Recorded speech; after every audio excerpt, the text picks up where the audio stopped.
Well, it's time now for our business update, and a proposal to lift the US debt ceiling is now ready to be put to Congress. President Joe Biden and Republican House Speaker Kevin McCarthy reached the deal over the weekend. For more, we're joined in studio now by Caris Garland from our business desk. Sure. Talk us through it, Caris. Yeah, so uncertainty still remains as to whether this bill can be passed through Congress and hence avoid an unprecedented debt default in just a matter of days. That's as both Republican and Democratic leaders try to convince their parties to vote for it. The bill includes compromises that both hardliners from both parties are unlikely to support, though House Speaker Kevin McCarthy says 95% of GOP members are very excited about the deal. While the Republicans had called for extensive spending cuts over the next decade, plus work requirements for people receiving government welfare payments and food aid, the deal includes watered-down versions of these demands, despite Biden saying for months that there would be no negotiations. Lisa Kamenov has the details. The details of President Biden and Kevin McCarthy's deal to increase the US's $31.4 trillion debt ceiling came out on Sunday, now placing the ball in the Congress's court. The bill must pass through the House and the Senate before the 5th of June deadline. I strongly urge both chambers to pass that agreement. And it takes the threat of catastrophic default off the table, protects our hard-earned and historic economic recovery, and the agreement also represents a compromise, which means no one got everything they want.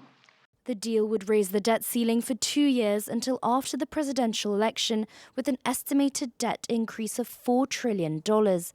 It would cap increases on budget spending previously planned by the Biden administration and toughen some requirements for access to government aid.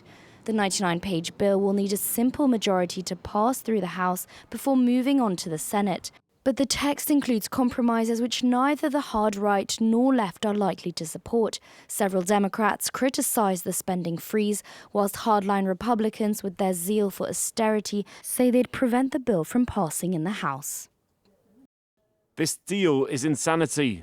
A $4 trillion debt ceiling increase with virtually no cuts is not what we agreed to. Not going to vote to bankrupt our country. The American people deserve better. But Kevin McCarthy dismissed threats from the opposition, claiming that over 95% of House Republicans were likely to vote for the deal. The bill will be voted on in the House on Wednesday, which could then send it to the Democrat-controlled Senate.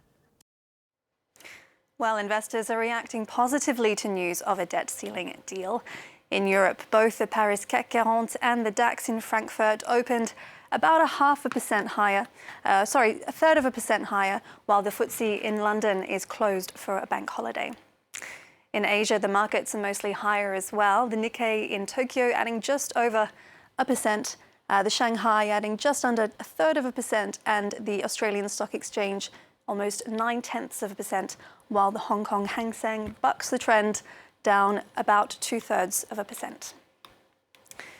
After extending his 2-decade rule in Sunday's runoff election, Turkish President Recep Tayyip Erdogan says taming inflation is his priority going into the next term. After hitting 85% last year, the country's consumer price index slowed to a still steep 44% in April. Analysts are cautious, though, as to how much economic change Erdogan's new government can bring. Spiraling prices were exacerbated by the president's unorthodox push to cut interest rates. Let's listen to what he had to say.